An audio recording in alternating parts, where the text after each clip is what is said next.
मैं गाड़ी में इंतजार कर रहा हूँ, आप असलम साहब को कहें पिया जी को लेकर आ जाओ। ठहरो सावल।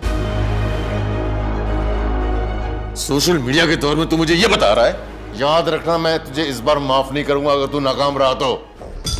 कौन हो सकता है? कौन है? मुझ पर मेहरबान है या पिया जी?